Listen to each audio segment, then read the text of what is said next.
Hello, this is Scott, and I'm going to give you a demonstration on how to make a fatty. Now, the fatty that I'm making today, if you've looked at them at all before in the past, there's many different ways of doing this.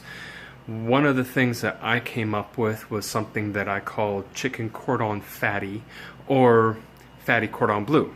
Either way, the idea, if you know what a chicken cordon bleu is, what it is basically a breast of chicken wrapped around some ham and some cheese on the inside and breaded.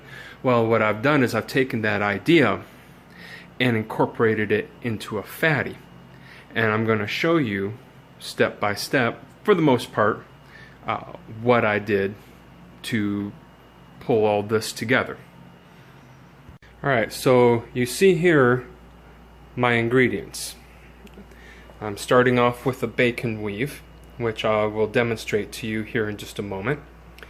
I have ground sausage or ground pork, whatever you prefer. You could even use ground beef if you don't use pork. What I've done is I've taken 3 pounds of ground pork, because I'm making 3 fatties, and I put them in 1 gallon Ziploc bags and press them out, and that makes them easier to handle. Then you just cut them out and then you lay it over the fatty, or I should say lay it over the bacon weave. Then I have chicken breast, which I have butterflied. I'm not really proficient at butterflying, but that's the basic idea. You're gonna take a breast of chicken, butterfly it out, press it down, use a rolling pin if you would want, if you have, to try to get it as flat as possible. And then over here I have some sliced ham from the deli. The hams that are normally available here in the area, because of family food allergies, we can't really have them. This here was the one we could do, and so that's what I went with. So you'll put the ground sausage on top of the bacon weave. You'll put the butterfly chicken breast on top of the ground sausage. Lay a couple of slices of our ham on top of the chicken breast, and then wrap it up with some mozzarella cheese that I've sliced up already, whole milk, so that we get all the yummy goodness, and then you wrap it up. Now you'll notice that I have wax paper that I'm using here over underneath my my bacon weave, and the reason why I do that is because it makes it easier to handle when it's time to roll it all together, and you'll see that here in just a few minutes. Now, I'm going to show you how to do a bacon weave. I learned this from a gentleman who lives in the area named Rob. Really awesome guy. If you watch this, Rob, shout out to you. Thank you for showing me the way to make this nice and easy. And I'm going to show you the same thing that he showed me. Alright, so this is how we start. We lay out our wax paper. Now, some people like to use like the plastic wrap. I don't personally find it to be easier to deal with anyway. I find it easier for myself to use the wax paper, but whatever works for you, it's fine. It doesn't really matter to that great extent. So anyway, what I'm going to do is I'm going to make a 6x6 grid, and what this is going to do is going to give me the square shape that I'm looking for. That's going to be the outer shell of my fatty. Now you can also do this bacon weave with meatloaf, and have bacon wrapped meatloaf, which is just as good. You got the awesome bacony goodness wrapped around a nice thick meaty core. Make it how you want. Throw it in the oven, throw it on a smoker if you've got one. And so I'm going to do 6 across lengthwise, like so. And forgive this bacon, I bought some really cheap bacon, and I don't think I'm going to do that again. This bacon is really, it's a little bit too thin. You don't want it to be too terribly thick, because then it doesn't cook as fast as what you would want it to. It doesn't end up as crispy. So when you cook this, you'll want to have an internal temperature of about 160 degrees. And what that does is that gives your chicken a chance to cook. Because chicken breast is, according to most United States health departments, is safe to eat when it's cooked to 160 degrees Fahrenheit. And the way that you determine that is by using a probe thermometer. You can't tell it by pressing on it. You can't tell it by cutting open into it and looking at it. You have to use a thermometer to make that determination. And so that's how I'm going to cook this. I'm going to cook it until that chicken is 160 degrees, and then when that's done, the whole thing is done. And then we'll pull it off the smoker and slice into it. So anyway, so what you do from this point, you've got 6 across. You pull down halfway every other one. Now this is where the magic happens, and this is where it really simplifies matters immensely. You lay a piece of bacon across like that, and then you pull these back up, and then you turn down the next 3 over top of the bacon piece that you laid across.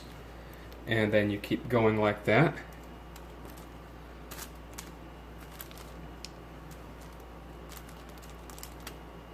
You see how that works? It's pretty slick, and you get a nice even weave. Granting, of course, that you're using decent bacon. This is John Morrell's bacon. This stuff really, I'm not real impressed with it. But it's what I have to make this video with, and I've got to get the job done. So here we go. And that's, so then you got 3 going up. Let's go ahead and pull these forward. Now we've got a issue with some slices being broken, so it doesn't have to be perfect. I've seen some pretty gnarly looking weaves, and so don't worry about it being absolutely perfect. If it's not perfect, you know what, as long as it tastes good, that's the main goal that you're striving for, is ultimately the taste. I have some spare pieces from another one that was miscut by good people over at John Morrell. No harm, no foul, guys. I just gotta say the truth here. This stuff really isn't that great. Probably is good cooking up, eating it up, but for the purpose of this demonstration, it's kind of sad stuff. Spend a little bit extra money, get something, take your time to look and make sure that the bacon that you're actually getting is actually decent looking. I didn't do that, and that's why this looks this way.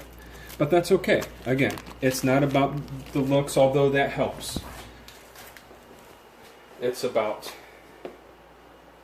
what the end result is. So then, we'll take one of these here. Now that's about a pound of ground pork. And find my knife here. There it is. Alright, so there's about a pound of ground pork. So here's the pro tip for this.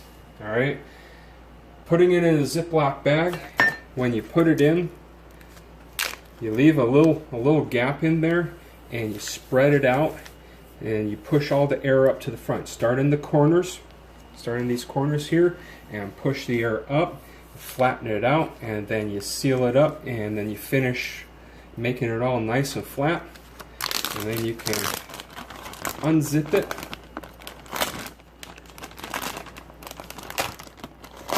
And then it's just a simple matter of cutting off the plastic. Again, I think, if I remember correctly, I learned this tip from the same guy, Rob over at smokingmeats.com.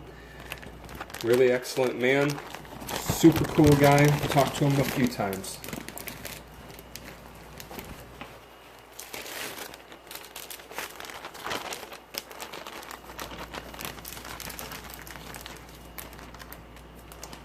And there it is. Ta-da. Now again, doesn't have to be absolutely perfect. Get it on there, get it going. And we take one of these lovely pieces of chicken breast. Now by this point, you're not really wanting to have it going across the whole thing, because it's going to make it more difficult to wrap this.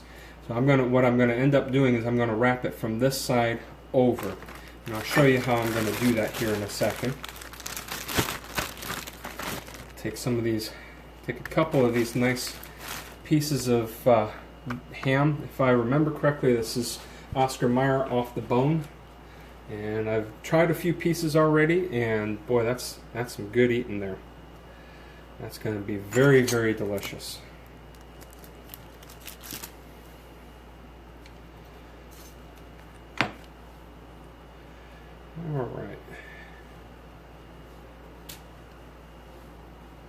Alright, so there we go. Now it's time to wrap it. And this is where having the wrap, or not the wrap, but the wax paper comes in really super handy. Because instead of having to try to handle all of this and make it nice and neat and even, boom.